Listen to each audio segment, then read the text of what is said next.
Good morning, everybody, and welcome to the Board of County Commissioners meeting for August 29th. Please rise for the Pledge of Allegiance. I pledge allegiance to the flag of the United States of America and to the republic for which it stands, one nation, under God, indivisible, with liberty and justice for all.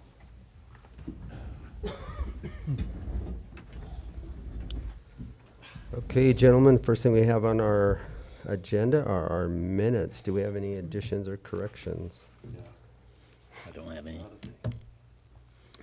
I move to approve the proceedings of Board of County Commissioners for Montezuma County for August 22nd, 2023 as presented. Second. It's been moved and seconded to accept the proceedings of the Board of Commissioners, Montezuma County, August 22nd, 2023. Is there any discussion? All those in favor? Aye. Aye.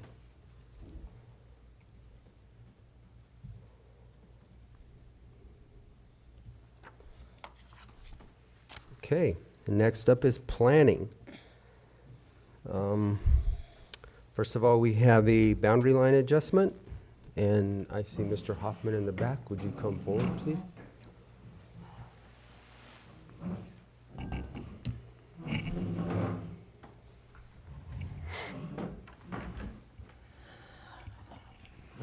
We have Vernon Hoffman here as the agent for the Cruzans. So this is a 3-parcel boundary line adjustment for Kyle and Rickie Cruzan. They own 2 parcels, and Brock Cruzan owns the other one.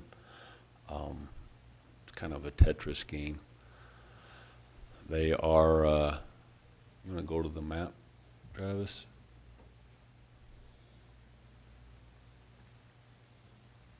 So Brock has 6 acres.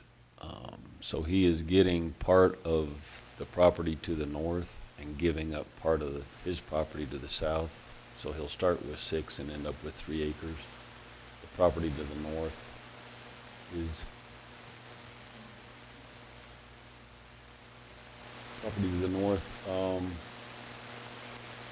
is 5 acres, 4-point-something acres, and it'll end up as 3 acres. And then the larger parcel's over 35, and it'll gain the other pieces from those other 2 properties and stay 35 plus. But it's all on one plat versus having 2 or 3 plats. And synchronization. Okay. That one better?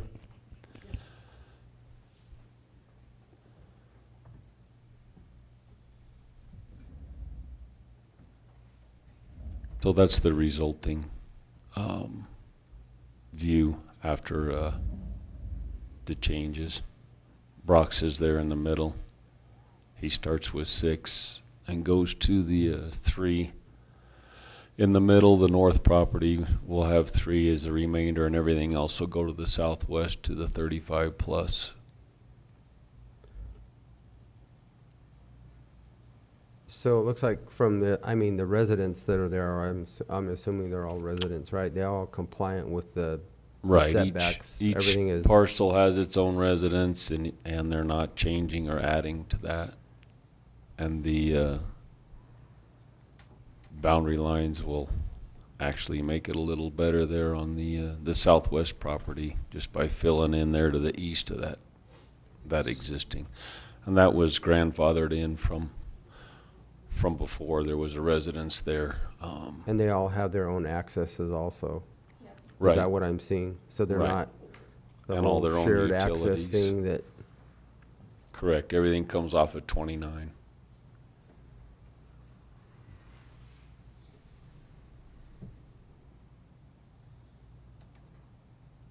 So it basically complies with everything per the land use code anyway, right? The Correct. setbacks, the utilities, the driveways are all separate, and they're all over the acreage. Correct. Okay. They're just moving it all around.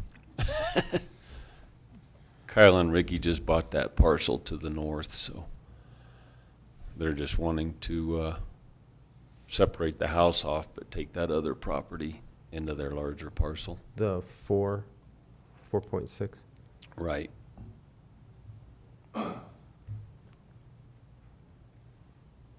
questions, gentlemen? I don't have any. Joe?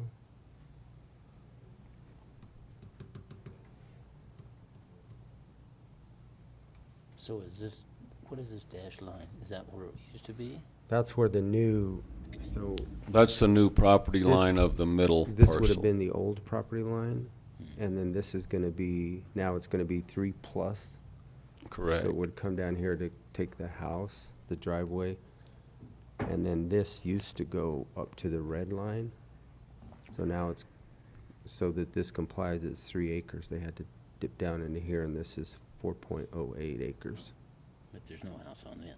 Not, no on that one.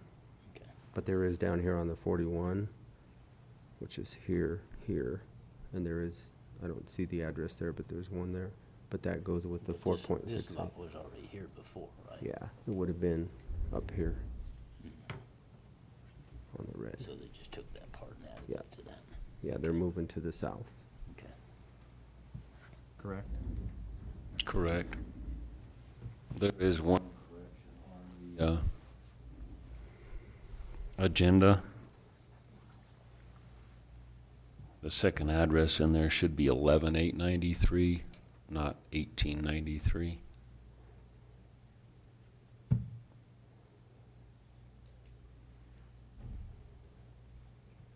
11,893. It's 11893. Road 29. And the 11,881 is correct. Is this, then. how was it public notice done? It's just a boundary line No, adjustment. but I mean, was the public notice, did it have the correct address? It's not a public notice. Oh, I see what you're Item. saying, okay. Correct. This is just a boundary line adjustment, so it doesn't, Right, none of the properties no, are in I- a subdivision.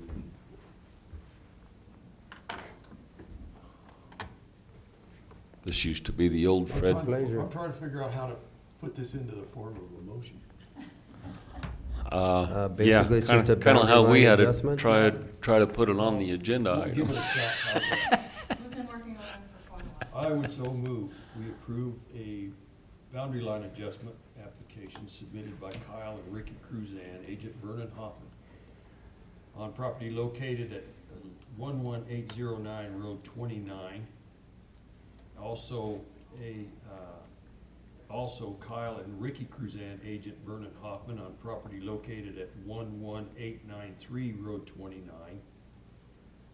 And also Brock Cruzan, agent Vernon Hoffman, on property located at 11881 Road 29, all Cortez. How's that? Second. It has been moved and seconded to approve a boundary line adjustment application submitted by Kyle and Rickie Cruzan, agent Vernon Hoffman, on properties located at 11809 Road 29, 11893 Road 29, and including Brock Cruzan on a property located 11881 Road 29. Is there further discussion? All those in favor? Aye. Aye. Aye. Okay. There you go. Clear as mud. Yeah. Kind of like playing Tetris. Thank you, sir. Have a great Thanks, day. Vernon. Then we do have 2 Mylars to be signed. Okay. One would be for this Cruzan There's a hand more here. boundary line adjustment, and then for the Wright subdivision that was approved last week, or a couple weeks ago.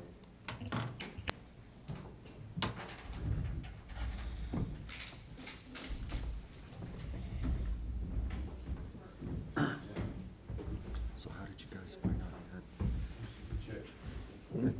Felt we got home.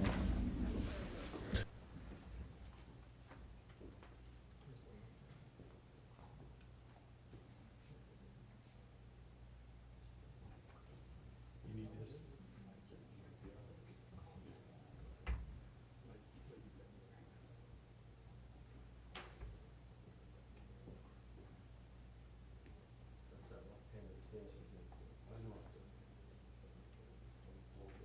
Used to make it work.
That's all we have for this morning. Okay. Very good. All right. Questions for them, You guys anything? guys? No, No? thank you. Okay, Thank you. thank y'all. Okay. Not sure, but I'll open this up for public comment. Are we gonna have any public comment today? Okay. Then I have to go through this. The Board of County Commissioners welcomes you to this meeting. Person speaking during the public comment will be limited to 3 minutes, or depending on the number of people wishing to speak, it may be reduced to allow all the members of the public the opportunity to address the board. When addressing the board, please state your name and address for the record prior to providing your comments. The comments to individual supervisors or staff are not permitted, and participants may not yield their time to other. With that, the public comment session is open.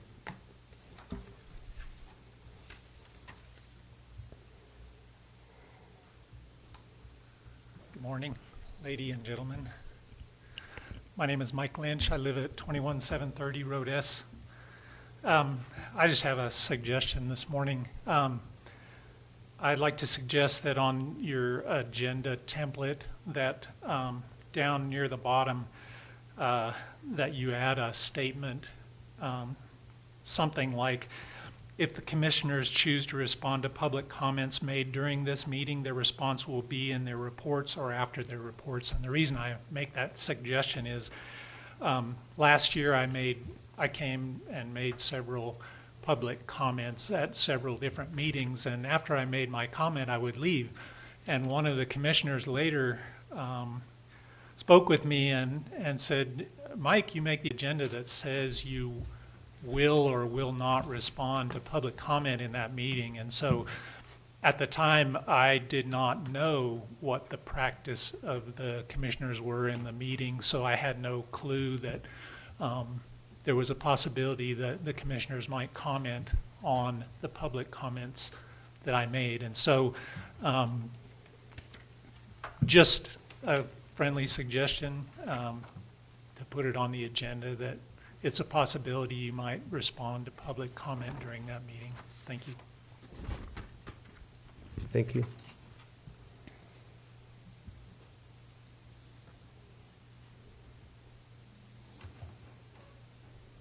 Anybody else? Okay, then I'll close the public comment session of this meeting, and we will move right on to our department head reports. I do not see Emily in the room, but I do see Miss Bug, so we will go to you first. Our assessor, Leslie Bug. Morning. Good morning. Well, I don't have a whole lot because I've been here a lot lately. Just updates on the office. The appraiser position's been posted for 2 weeks. I've had 4 applications. I haven't started interviews yet. I'm gonna try and maybe plan a couple this week. Got certification done, got abstract done. All of the changing of the computer system got done last week. I got all the letters sent out. Travis has county general and all of the other department letters.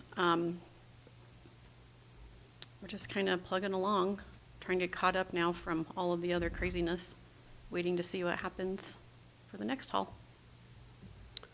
Any questions? You're like us, we're just waiting for the axe to fall. Yeah. We're just What's going to waiting. happen next? Yeah. We're just waiting to see what happens. Yep, that's where we're at. But other than that, things are okay.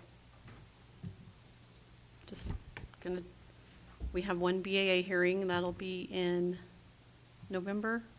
Ian, is that right? Is there a BAA in November? That's right, we do have the one hearing in front of the BAA, it's in November. Okay. I think it's the first week in November is my, We have that one, and that's it so far. I don't know of any others. yeah, we haven't gotten anything else. Yep, so, about it. So, ultimately, what would be great is if I was done reprogramming my system, and we wouldn't have anything change in November, but we'll see. We'll see. So this appraiser is to fill the hole, the void that we've had for a while? Yes, Okay. for about 2.5 years. Mhm. Hopefully, we can get that done. Hopefully. Good. We'll see how the interviews turn out. Okay. Is that about it All for right. now? Questions, gentlemen? Thank you. You're welcome. Actually, I do have one question. How are we doing on picking up all of the properties that we had the discussion on as far as, that were not updated, the properties Well- that have houses on them that have not, I mean, I know we were working on that pretty diligently. We didn't, well, obviously, we've been busy Yeah, doing yeah, other yeah. things. We have had Jason out this whole time doing new construction pickup, or Okay. just pickup. Zane and I handled protests by ourselves, and Jason was left to do all of, just the daily work. So both of them are back doing construction pickup. We did not, we kind of decided in our office not to go with Doug's map right now, since it's gonna be updated this next year, because that would kind of be work for none again, and we don't have a lot of time to keep doing double and triple work. So we're gonna start that process once the new map is on next year, going parcel by parcel, in the winter months and stuff like that. But, we put on over 200 houses last year, so I think we're doing pretty well on the new construction revenue. Okay. All right. We just pick them up as we find them. And then, it'll be the barns and all of that stuff that, we'll catch on the map once it's updated and uploaded. But, our luck, we'd get 3/4 of the way through, and then the new imagery would come out and we'd have to start over. And it's hard to keep doing everything over and over. So that's kind of where we're at on that. Okay. Well, good luck. Hopefully you find somebody that can fill that position. I hope so. I really do. So, but I know we're all kind of struggling to get people to apply. Is that a certified position, or can we get It's a person in and then certify them as Correct. they go? They have to, within 2 years, have their ad valorem appraiser's license, and then keep up on their continuing education to keep that license current. But it is statute after 2 years that they have their license. So you can learn it, but it's best if you come with some sort of knowledge of what Yeah. you're gonna be doing, an idea, and then, we can educate you from there. Train from there, okay. Mhm. Okay, Yep. very good then. Okay. Well, Okay, thank thank you. you. Appreciate it, Leslie. Ellen, you can go next. I'll get you guys out of here. Kim's here all day with us, so. She's stuck with me, so. Everybody, can you see that? Would you rather have a paper one? You can probably see that one better. So this is just the regular 6-month report. If anybody has any questions on the balances, nothing out of place that I can see.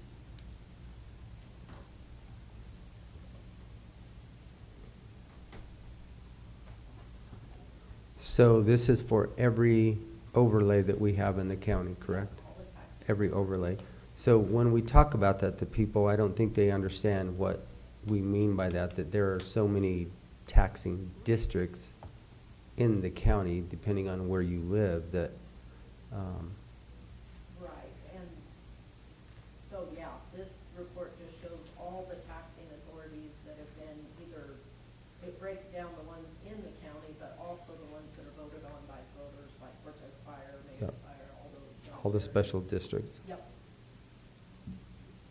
Okay. This is just what they start with, what they end with, and, hopefully they all get dispersed, but that can be hung up if they don't get their reporting done with the state. Sometimes they wind up with a balance holding in there until we can disperse it again. Okay. So do you need action on this today so that we can get this signed? Yeah, I brought Okay. the original, so Okay. I signed it. You guys can sign it and give it back to Kim if you would. All right. Gentlemen? You want to do that one, sir, for me?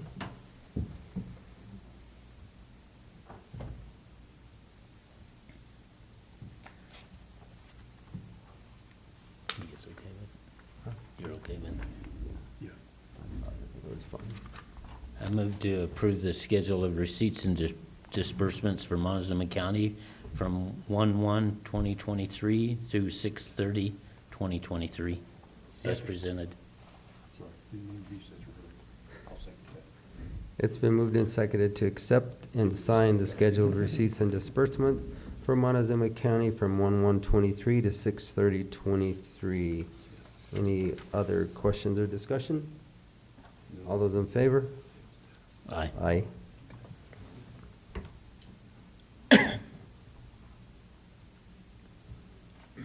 Ellen, I'm just looking at this, and it shows a sales tax in here. 152 sales tax? Through the clerk, so that Oh, actually, okay. yeah, that actually happened, and it's kind of a long process, but the clerk collects, gives us a check, we deposit it and disperse. Other than that, darn, we're not collecting this. Yeah. I thought it might have been left over from the jail at one time. Yeah, no, that one's all gone. Okay. So, other than that, our office has just been plugging along too, going really well, have a great staff, I'm trying to hire somebody else, some good applicants I can interview next week, and that's kind of where we are. I think interest income is up this year, thankfully, because interest rates are up, so we're about doubled from where we were all of last year. So Wow. that's good. And it won't reflect on this report so much because a lot of it was worked out in this report, but that's at least one encouraging thing. Sure. And everything else has been going good. We've had a good summer, so. Good. Foreclosures really haven't picked up. I expected them to, but not so far. We're just kind of going along in an even keel, which is nice. And so nothing real different on that side either yet. So, I mean, I think everybody expected when interest rates went up and how the economy, how it is, that we might see a big influx. And some counties have, but we're always the last, you know, so maybe it won't affect us too much. hopefully. You know, we were at CCI on Friday and that never even came up. So I don't think it's real prevalent anywhere in the state or on the western side of the state right now, so. Yeah, maybe our gloom and doom was, you know, not as bad as we thought it was gonna be, so that's good. I'm always glad when we don't have foreclosures, Mhm. so. Good. And, yeah, tax sale coming up, so we're gonna start preparing for that, just had delinquent notices, so everything's just going. And that will all be virtual again? Or is that virtual again? Yes. So that you it'll be capture all online more? again, yes, which works well for most people. There's a few that don't really care for it, but, I think it really reaches the most people with the least amount of, disturbance to anything else, so. So I think it'll go good, and we've got way better premiums with it that way, not that that's really the objective, but, we definitely have more participation. Right. So that's probably why. Okay. Very good. Anything else? I have nothing. Right. Okay. Thank you very Thank much. you, Ellen. Kim, you're stuck with us all day, but I'll let Miss Emily's picture come on down. I could look up and watch the YouTube video. That is a song, huh? Yeah, you're right. I had no idea. Now we know. I don't have any props today, so you're off the hook, Travis. So I'll just give you guys some updates. We have been pretty dang busy in the extension office, so obviously we had fair, and good to see some of you guys out there. We asked Tierney for some fair facts. So currently we have 192 kids in 4-H, and so 109 kids sold at the livestock sale, and 6 of those were FFA kids. And that sale total was $348,000 at the sale. And then the add-on, so in addition to that, is an additional $63,000. So I think that was a pretty good sale. People really liked the auctioneer. Thought he did a great job. So overall, for the kids selling and bringing all their projects. You know, things went really well. We're continuing to collaborate with the fair board and, you know, reviewing things that happen and trying to figure out, you know, how we can always improve. And so we'll be continuing on that collaboration, even though sometimes those are hard conversations. But I was thankful of, you know, how we all work together, you know, to try to do the best we could do at fair. Then Tierney took some projects from kids who showed at the Montezuma County Fair to the state fair in Pueblo. And so she said we had 5 4-H'ers who, I guess they sold stuff at the state fair, and there was 1 pig in the sale, which she said there's only 40 out of 400 that can make that sale. That's their rules. So there were some grands and reserves for different projects from those kiddos. And Tierney has the great pleasure of going back and picking up those projects this weekend. So that's how she'll be spending her Labor Day. So congratulations to all those kids who got to go over there, and then some kids, you know, shot at fair and were able to go over themselves. So I think it's exciting for those kids. So on the 4-H train, Tierney has some 4-H workshops coming up. She's doing a quilting, knitting, crocheting. She's going to do a holiday baking workshop. So these are kind of like 4-H tasters is what she's calling them. So trying to get kids interested in 4-H, and then that can dovetail into the new 4-H year. We have re-enrollment starts October 1st, which I can't believe, you know, how quick that's coming up. And for kids who are re-enrolling, so they've already been in 4-H, they have a window of time, so from October 1st to December 31st. But for new 4-H'ers, it opens October 1st, and they can enroll at any time throughout the 4-H year. They just have to pay attention to those project deadlines. Like, they still have to follow those deadlines. So anybody out there in Zoom land or YouTube land who wants to enroll, reaching out sooner is better for making sure those kids can finish out their whole project. Then we have a meeting on Thursday with Greg Filson, and then Arlene, who is working with the Ute Mountain Ute tribe on some, you know, youth activities down there. So we're seeing how we could, you know, work with them on coordinating on some 4-H workshops and, you know, and increasing enrollment with the Ute Mountain Ute. So that's what Tierney is up to. There's also, I guess, Achievement Night is in October. I'd have to look at a calendar. So she's met with her leaders last night and, you know, hopefully celebrating all those kids and all their accomplishments this year at that Achievement Night.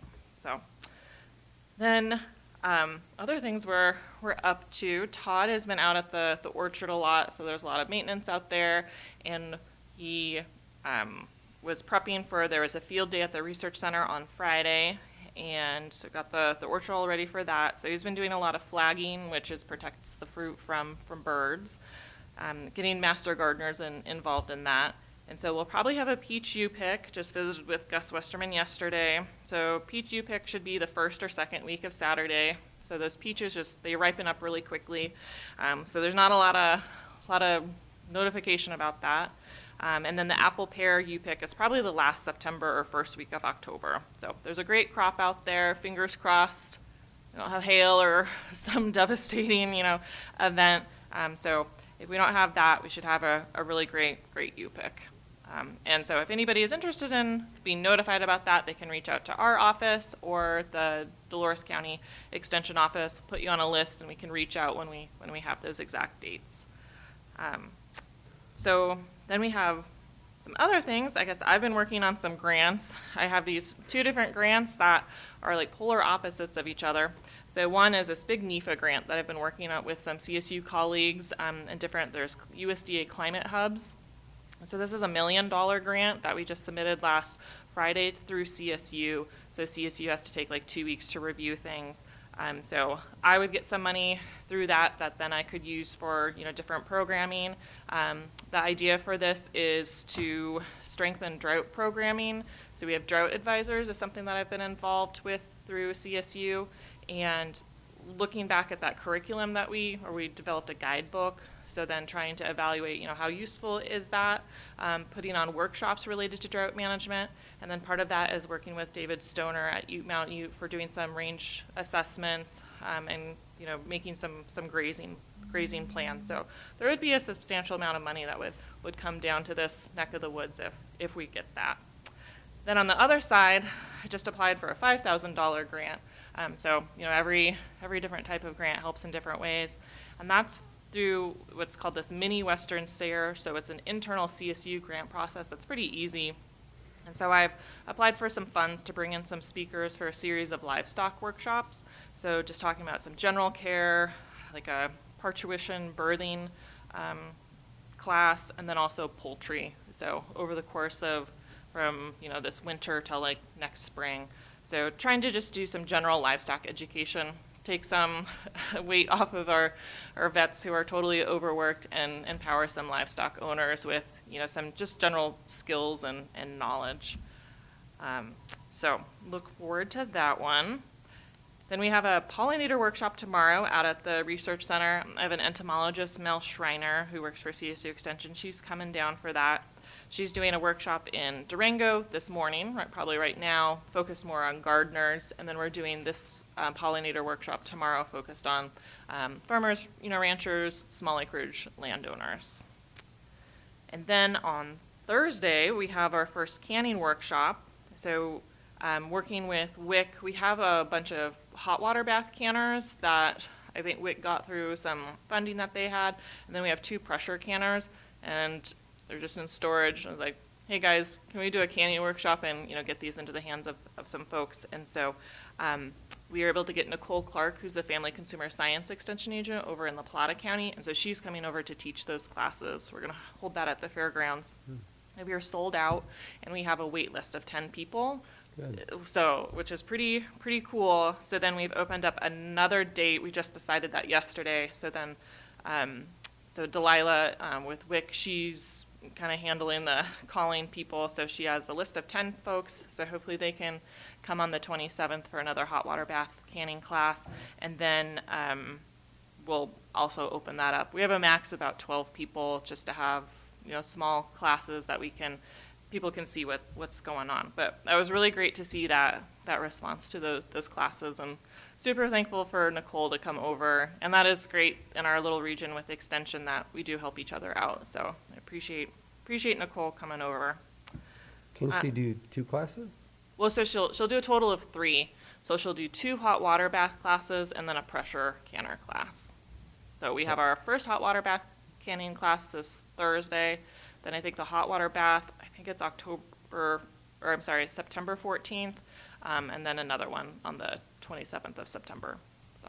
Do you know if there's availability for people that can do their pressure cooker testing? Yes, there is. Thank you for asking. So we can test pressure canners, and I just had someone ask me yesterday, can we fix them? No, we cannot fix them, but we can just make sure that the gauge is correct. And that's super important. Just also inspecting it to make sure that, any sort of a seal is supposed to be there. And then sometimes I do then rely on, or often I rely on Nicole if it gets into more technical questions. I had someone ask me, and they're like, I was just cleaning out my camper. Are my canned goods still good? And so I can, Nicole, is this going to kill them, or is that going to be okay? So yes, we can, and so when in doubt, throw it out. But yes, we can test pressure canners in our office. So, then I get some other things that I'm working on. I'm working with Ben Berlinger. He's a semi-retired, he's not very retired, NRCS Range Con, who I know from when I worked in eastern Colorado. And he heads up it's like the youth and education committee with the Colorado section for the Society for Range Management. And he works on range judging with FFA students. And so we're going to host one of those here with Allison Brown with FFA in Dolores. And so I'm the proctor, so I'm finding a site for them, and then we'll help identify plants that kids then will be tested on their plant identification. So there's not a lot of, I I guess the students haven't been working on this for really long, so this will be kind of it'll be a test, but it'll also be a workshop and hopefully get them a little bit interested in range management as part of their FFA journey. We'll also invite 4-H kids can come to that as well. So, so hopefully that'll be fun. I haven't done much range judging. I just do range monitoring, and so I went to a training in Cedar Edge and saw what they did, so that then we could do that down here. And Heather Hauk with PCC, so she's no range management expert, but she's willing to help out and support that workshop. So that should be interesting and fun, and hopefully get some kids interested in that. Then working with the conservation districts, High Desert and Mancos, on the Star Plus program. So I do technical assistance for the Star Plus participants. And so the point of the Star Plus program, that's through the Colorado Department of Ag, and then conservation districts can, apply to be a part of this program, and then they have certain openings that then producers can earn up to $5,000. There's a payment per acre, so it depends on how many acres you have for that. And it helps folks to kind of evaluate where they are related to soil health. And they have 5 principles of soil armor, minimizing disturbance, plant diversity, continual live root, and livestock integration. And so then Neva and I can go visit with folks and give them recommendations of how they could possibly integrate these different principles into their practices. But it's not prescriptive, so it doesn't tell them, like, this is what you have to do. It's how do we get to whatever your goal is with these ideas in mind, with a little bit of a financial incentive. So the application period for that is open right now, and I'm probably going to say it wrong, but I think Mancos has 13 openings, and then High Desert has 10, so I think it's total of new openings of 23, so it's a lot of participants. So if anybody's interested in that, then hopefully they can reach out to Neva, and if they want to reach out to me, I can connect them. And another thing with this is through High Desert Conservation District. They are having a Master Land Steward class, and that it starts October 3rd, and it's $150 per participant or per property. So if it's a couple, that's just one fee. So I'll be talking about soils on October 5th at that class. So, and one last thing, I just got an updated MOU, last fun thing, MOU from CSU. So I'll look that over, and then I can send that to Travis and Ian, and we can start that fun process. So that's what I have for you guys. Right. Yeah. The apple, you said, was probably the end of September, 1st of October, which Yep. is good. Make sure that you share that with Vicki so she can get it on our Facebook and website also, because I know that when I was out there last year, I couldn't believe the amount of people that were out there. It was incredible. Yeah, Really good for the community. people are really enthusiastic and want to make sure they get their beloved trees. I have, my Jonathan apple tree that I want to, make some pies out of. So yeah, I'll be sure to share that with Vicki. And I guess part of Todd's position helping out there at the orchard is really helpful. Gus has given me feedback in the past of, how he does need some help. It's this collaboration between those counties. So Todd has been really helpful for rounding up those master gardeners, getting them out there and helping with that maintenance out there. Will they have another cider press? I Or don't will know. they have 2 of those this year? I don't know. I haven't talked to Gus about the cider press, but the cider press is still out there. So maybe they will. Because what did they do last year? It was like a $5 a jar as a fundraiser. Yeah, and Yeah. the line was forever. Okay. It was forever. Yeah, we'll have to ask him. I'll follow up on that for you. Okay. Just curious if Yeah, they could have a couple, it would make that, I because forget. a lot of people were really wanting to Yeah, squeeze those. I forget how Greg got that cider press, and then it was like a fundraiser for a nonprofit. So I don't know how he got that one, or bring Morp out. I don't know if you guys have toured Morp's facility. I went on a tour to see their new cider press. they can press a little bit more juice than we can with that small one, but. Yeah. Where is their facility at? Maybe Prob- that would be a good option, is to give people Oh, at least a different avenue if you don't want to wait in line to go to another press. I'm just, yeah, that's, their facility is on Road 29. I forget the exact volume, but, I mean, you're talking like, you need a, whatever, crate of apples, that's for just larger amounts. And I think the process with that, they can probably do smaller amounts, but it's the cleaning. I think Jude was describing, the sanitation of that process. It needs to be worth it for a larger volume. But if someone has a backyard orchard, and they're trying to figure out what they're going to do with the bounty of apples, that's definitely someone to reach out to and talk to of, how can I press this into a shelf-stable product? Yeah. all right. Okay. Well, thank you guys. Thank you. Thank you, Thanks. Emily. Appreciate it. Oh, and Eric McPhail said he saw, I think you We did. Jim. Yeah. So. I talked to Eric So. for 10, 15 minutes on Friday while we were up there at that meeting. Yeah. Just kind of see what's going on, I guess, in his district, in his region. And we had to be cautious because we knew we were talking about Emily. Yeah, well, he passed on all of your complaints, so yeah.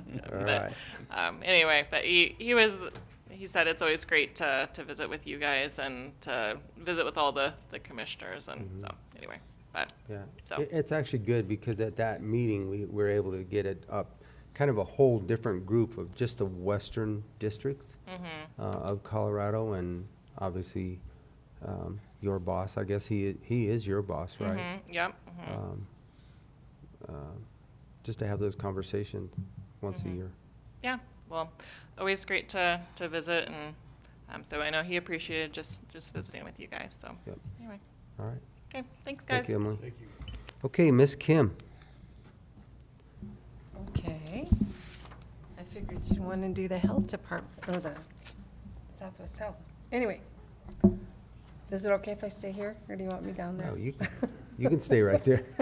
You have a mic. Okay. So I was going to go over staffing, but you guys kind of know who my staff is and where they're all working. We are not totally full yet, but we hope to be by the 11th of this month. We should be fully staffed. In our motor vehicle department, we did a state equipment refresh on July 10th.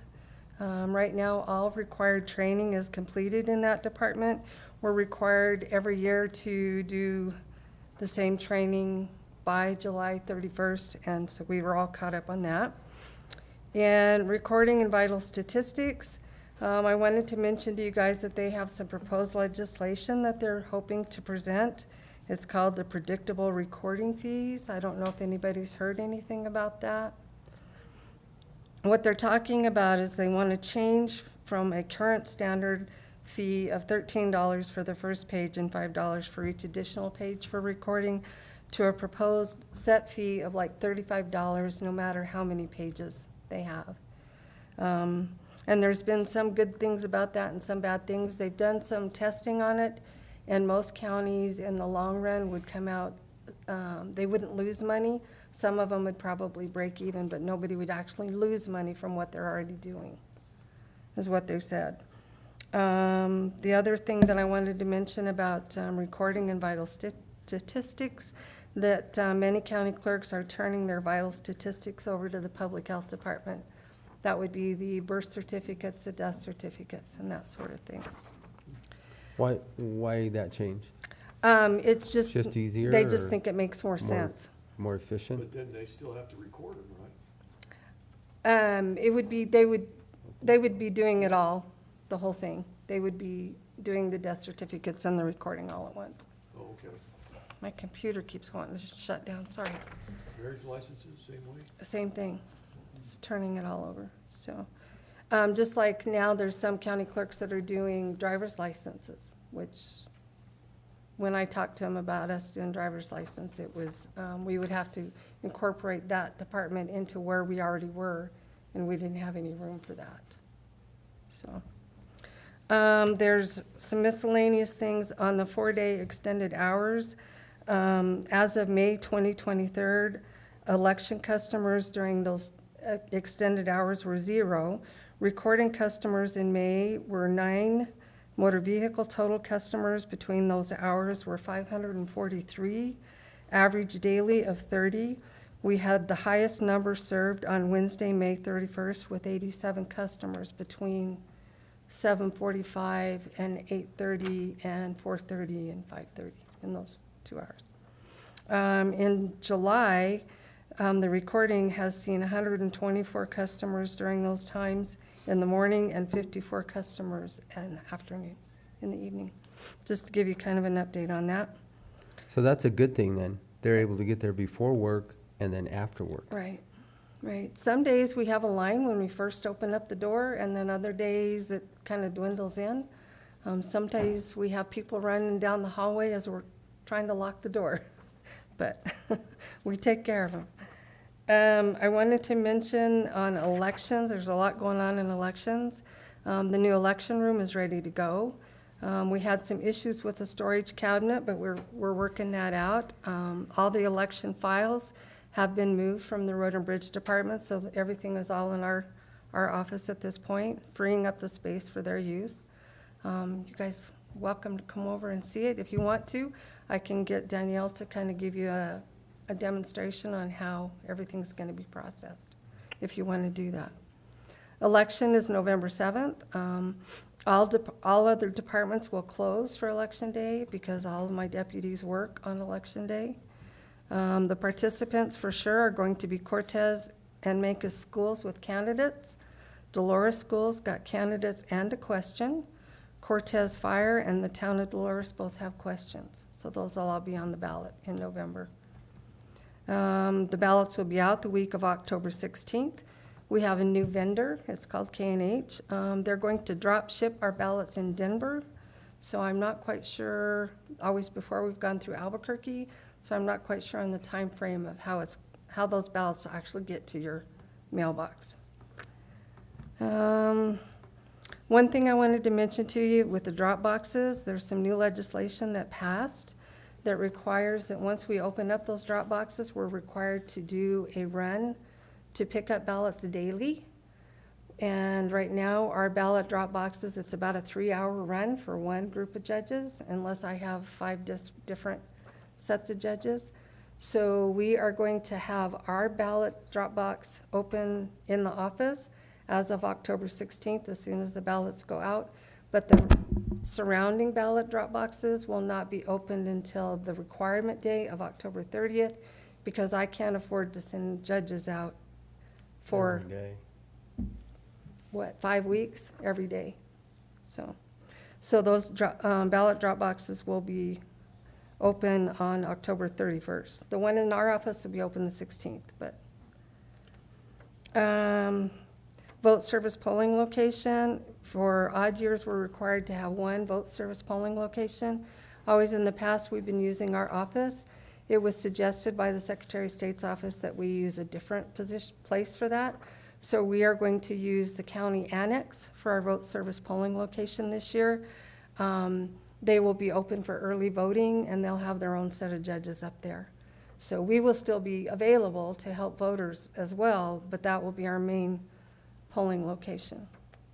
They will be from 8 a.m. to 5 p.m. Monday through Friday from October 30th through November 7th, of course, till 7 p.m. And we are required to be open the Saturday before the election, so we will open 9 to 1.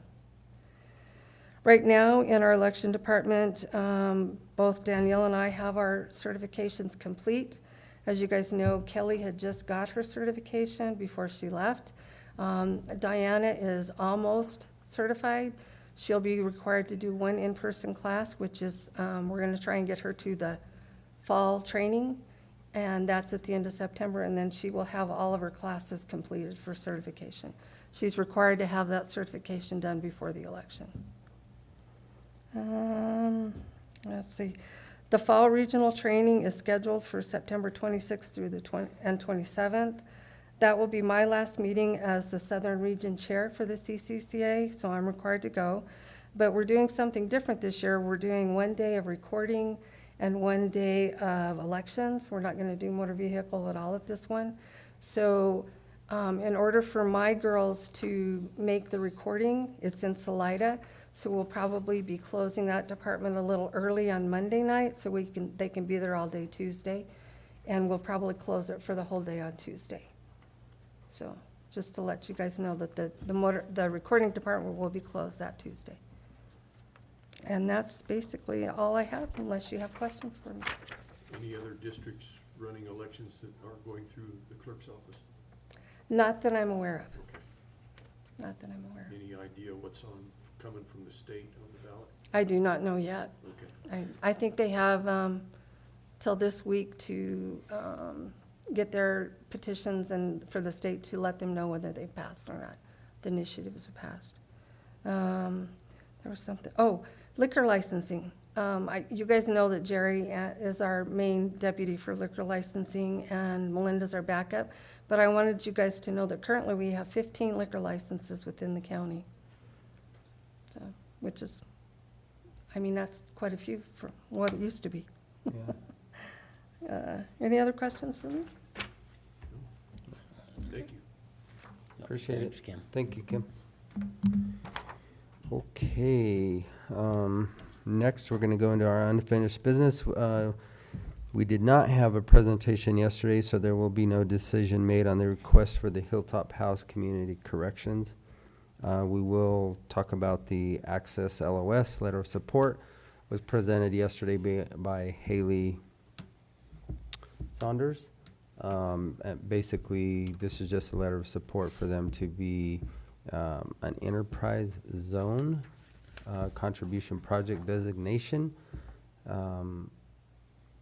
And anything else do we need to add to that, No, I gentlemen? don't think so.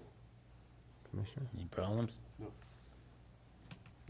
I move we sign this letter of support for Access Health Systems application for an enterprise zone contribution project designation for its community health care campus. Second.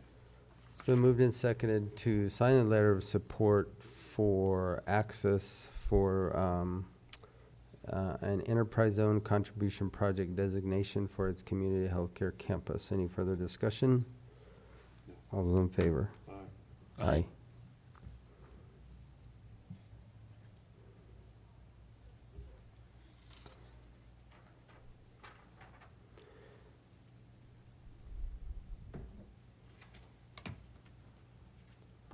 That's all we have under unfinished business, and we'll jump into our new business, which we have SHS here, update with Lisa Gates and Shelley Diem?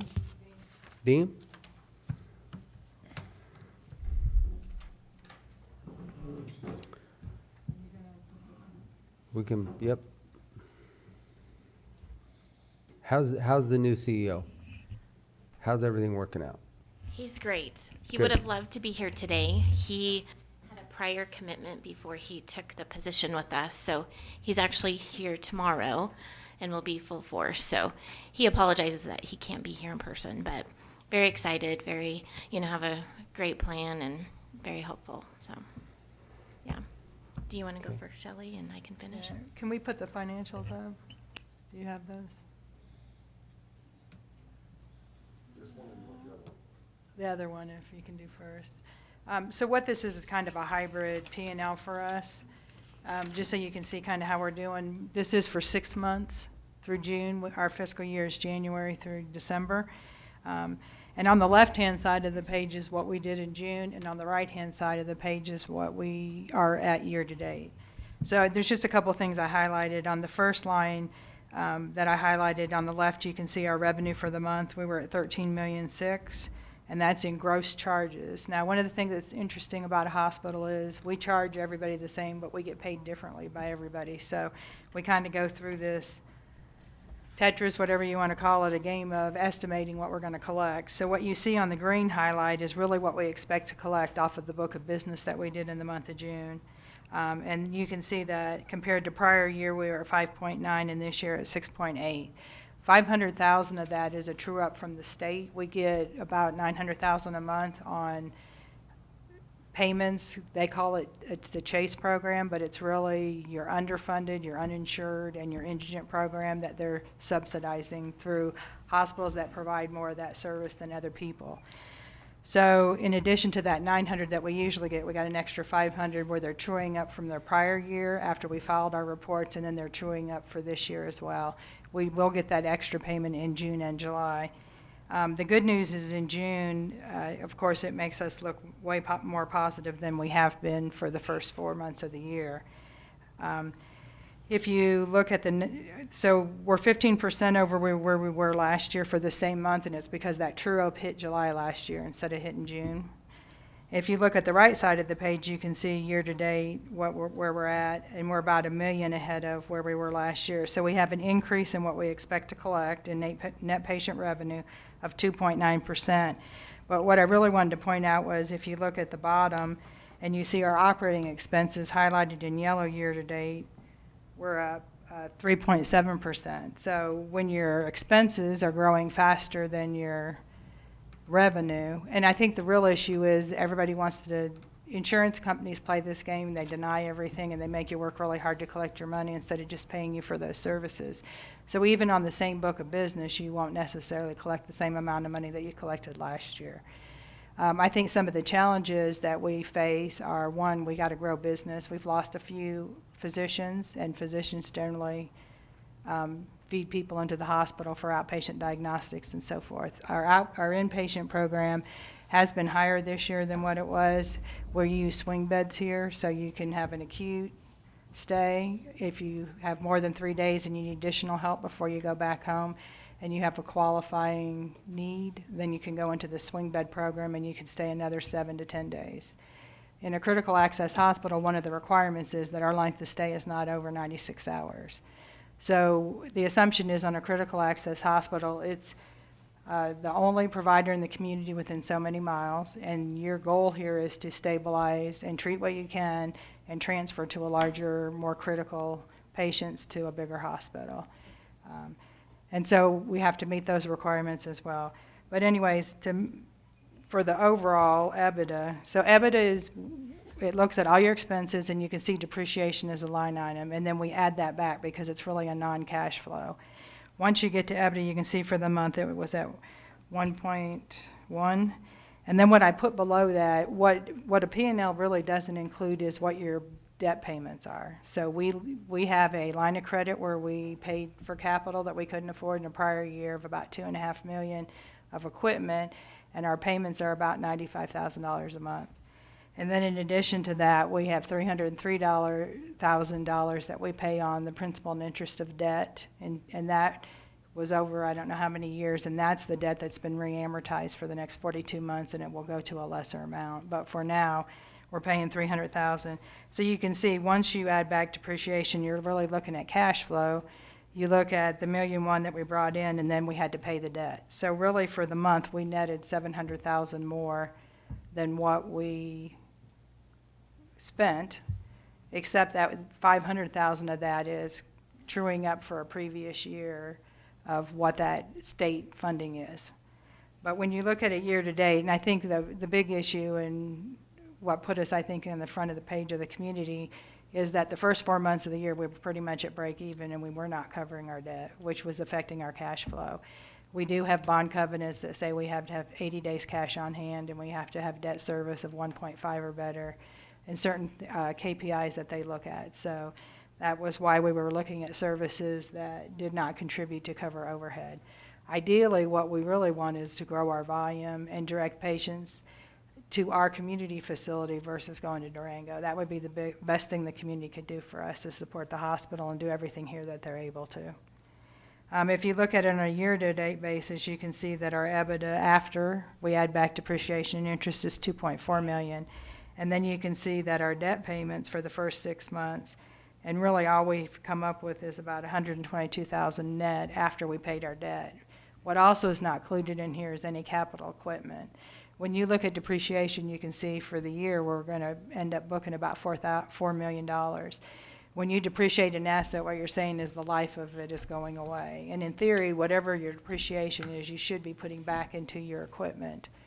So really, we have a deficit of not really being able to replace capital when we're running this short. So we continue to focus on some operational issues and things that we're doing. I think, like I said, the biggest thing is, one, local nurses working here. We do have a number of positions, and Lisa will talk about that, as well as physicians that we need to replace that have left the community and or leaving. Any questions on that? Yeah, I have a question just on your Okay. last statement, and then we can look at this a little bit closer. But why are we not able to get and or keep, one, the RNs that we have, and or two, the physicians that we have? Just a question. Well, I think there's factors to it. Our healthcare facility is not unique in retention and recruitment as well. I know we've talked about our numbers. Our turnover numbers are actually less than the national average. However, in our community, even one loss is, significant to our team. So there's many factors to that as far as culture, stability. I know over the last 3 months, it's been even harder for our staff, to really know, like, where's our future going, stability of our own facility organization. So trying to have those conversations, my expectation is anybody who wonders needs to be really asking the right questions and being part of that. So doing our due diligence on trying to secure those concerns and where we need to go with that.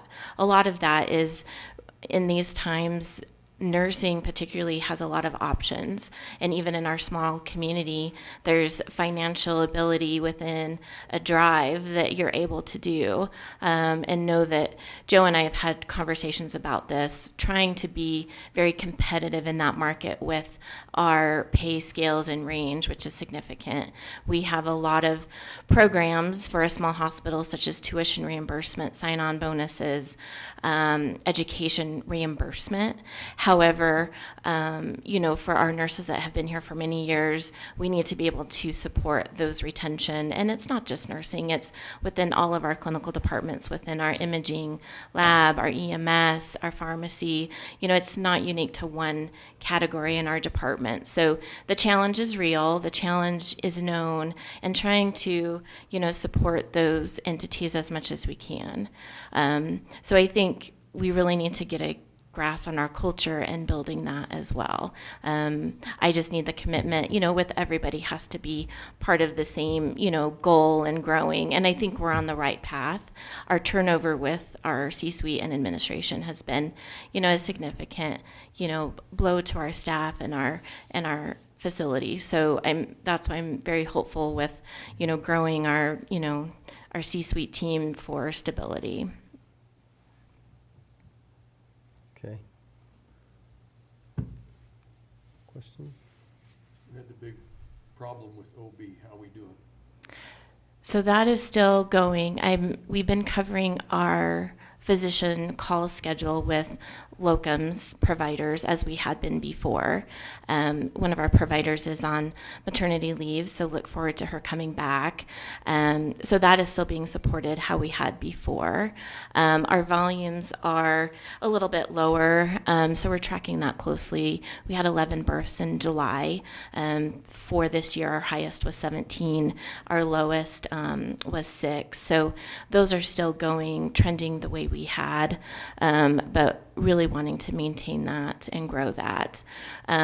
We're really looking at family practice OB with C-sections, which had worked really well for us in the past, and some of those providers had retired or had taken different jobs. So that model for us that had worked before, we haven't had that over the last year and a half. So that's actively being worked on and recruited. We have 2 different recruiting agencies that have been more successful for us even over the last month. Jean Miller, who you met last time, is our our interim CEO, and he has still been here the last couple of weeks while Joe has finishing his other commitment. And even him personally has recruited a locums internal medicine provider.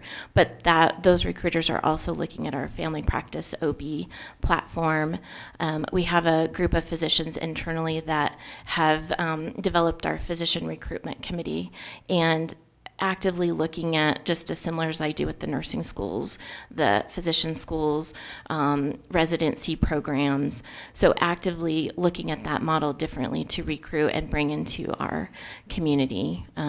We do have a provider, actually 2 providers from the Nevada area looking to come on site next month. So, and Joe can talk about future plans, but he's also worked with medical schools within the state that have plans for 2025 for family practice OB as well. Is the insurance liability for OB higher than most of your other departments? Do you know? The malpractice within COPIC would be, yes. Okay. Yeah. What about fixing the roof? Do you have any plans for getting that done before winter time, or? I don't know that it will get finished before winter. Part of the reamortization has freed up some money that would have gone to debt. Part of the reserve, that $1.8 million, is going to go down, so we can have that money and it'll go to the capital improvement. But the real issue is we have to have 80 days cash on hand in excess of that reserve in order to spend it. And there's only about $500,000 in there, so we are looking at alternatives and things we can do that might help us reduce expenses and spend less money, and then figure out how we're going to work on the roof issue.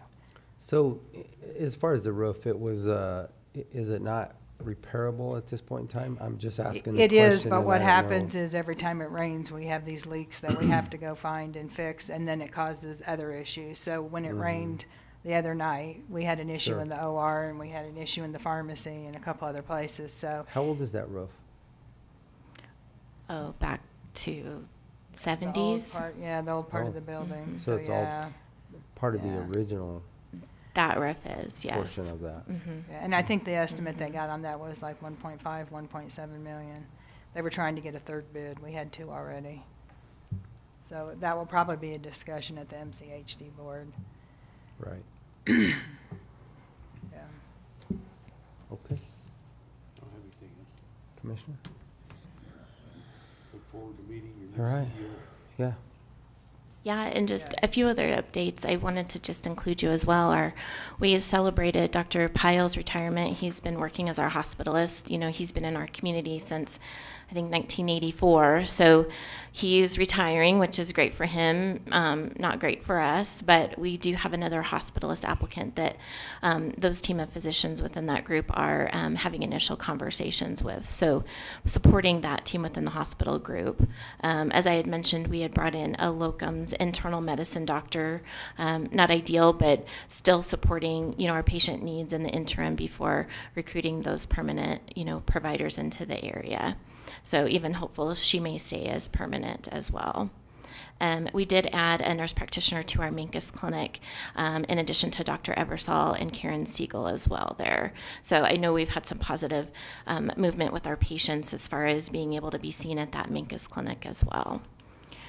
We do have a physician's assistant starting as well within our primary care practice in September to help with primary care needs from an advanced practice position. We did have an APP go to a relief in our emergency department, and we do have a physician's assistant starting soon within the emergency department to backfill that need as well. As far as, you know, kind of back to nursing and building that team, I've partnered with children's pediatric out of Health One in Denver, and we've been working on pediatric education to our staff that they come on site with us. They include education policies because we have a small volume of pediatrics, so we need that need for education to support our team. I can also send our nurses to Health One facilities within Denver for more exposure to deliveries, newborn care. So that contract's almost finalized that we can send our staff up there and they can get more education since our volume is low here. So that's in the works as well. I've even utilized a nursing recruiter that normally you don't have to, but it has been positive where I have had an application for an OB nurse that's in the local area through that program as well. So spreading our wings as far as our search and how we're, looking at who we're utilizing to get our message out for our needs. I did want to highlight our emergency department. We had our highest volume this year of patients that we had 1,257 visits. EMS were 235 that EMS brought into our ER. Our quality metrics that we follow is our goal goal that a patient comes into triage is 15 minutes, and we're at 11 minutes that we're triaging our patients.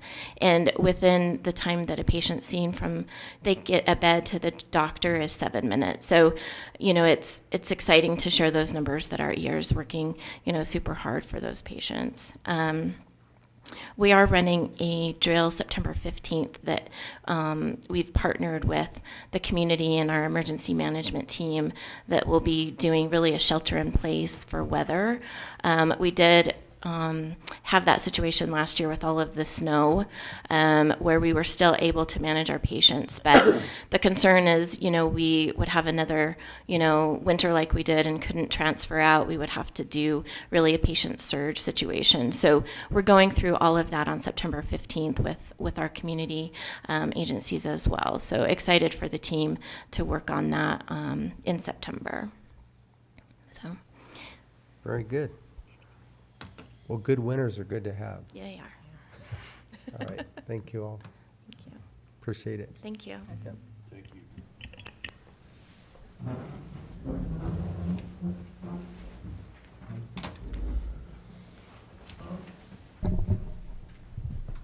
Okay, Mr. Ian.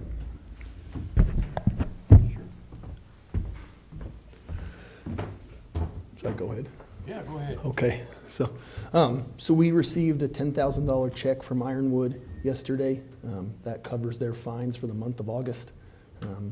Our next hearing is set for September 16th, and so I drove by last night. There's still material on the ground. It does appear that they are making some progress just from the road. I didn't drive in, but we'll continue to monitor that. They're continuing to pay fines of $5,000 for every week that material remains on the ground.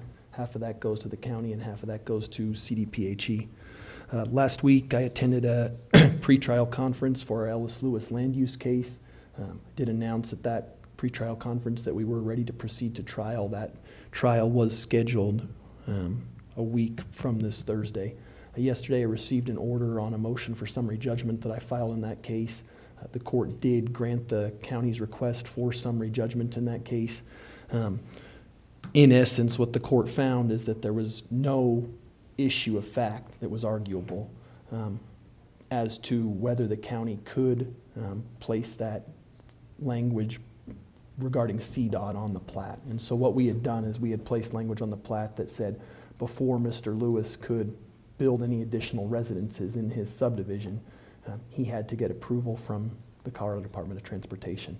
The court found that there was a legitimate public safety interest that the county had, and also found that no evidence was presented that that restriction necessarily limited the reasonable investment expectations that Mr. Lewis had for his property. So the court did rule in our favor and grant that motion for summary judgment. The last sentence of the court's order does indicate that there are no additional claims before the court, and he did say, the judge did say that he would vacate the trial unless an alternative request is received by the close of business tomorrow. That's kind of unusual language for an order. I've never seen that before, but at this point, per the order, that the summary judgment has been granted, and so my anticipation is that that case will close. So that was good news there. That's really all I have to report for this week. Okay, question? No, thanks. Yeah. All right, Travis. Busy week last week, a lot of lunch meetings. Had lunch meeting with Verkada Systems, with city manager Drew Sanders. We're trying to work on some projects where the city and county can partner and streamline some things. Following up on some MOUs, IGAs, contracts that we're finding never existed, so we're trying to clean that up. What kind of contracts now use? Just in general, contracts or IGAs for like the animal shelter, there's never been one between the county and the city. So we're trying to develop a IGA to address that, so. Okay. Well, I think we all thought there was one. I mean, these Yeah. are questions that have come up in the past. One is like the library, the animal shelter, so on and so forth, because a lot of the people of the unincorporated part of the county use both facilities. You know, not just large animals in the county, but we also have a lot of small animals that get taken to the facility. And also too with, So have we had issues with the facility not accepting those, or? No, but we just need no, something it's just a formal. matter of how do we fund them? Funding Where are and the formalities. agreements and where are the, I mean, because typically there was supposed to be an agreement that we've had, you know, what are we responsible for? Get with me, and let's try to figure out, because some of that stuff we might be able to look back and find. I mean, Kim might be able to find. Yeah, some. we looked, the city looked, and there's just nothing. So we're gonna start from scratch. well, yeah, but we might have something in the county Yeah, too, yeah. so.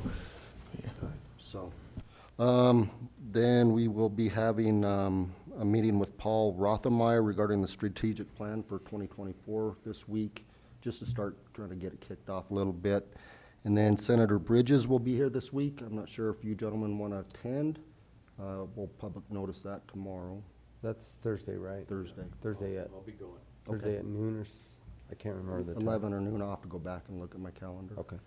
And then had a, excuse me, had a Region 9 managers meeting in Durango. Went really well. Was able to collaborate with the other managers for 2-3 hours. So that's been pretty much it. All right, very good. Commissioner Copenhafer. This past week, we had our board-to-board meeting with the different towns and municipalities within the area. And on Thursday evening over in Mancus, and then on Friday, we attended the CCI Western Region meeting in Montrose. They have a pretty nice facility for their fairgrounds up there, and it's something to take a look at if you're in that area. It was looks like a really nice facility and serves that community well. That's about all I have to report, other than a few phone calls. Yeah, few phone calls, few face-to-face meetings, and I did attend along with Gerald and Commissioner Candelaria here. We all did, like you said, went to Montrose, went to Mancus, and I went to City Council. And I was expecting kind of a long evening, but they had a controversial zoning change and high-impact permit, which was postponed for a month. So other than that, nothing else to report. Well, then mine is gonna be pretty short also. Obviously, we're with these gentlemen in the regional board meetings, in Memphis and at the state. Did attend the Dolores board meeting last night via Zoom virtually.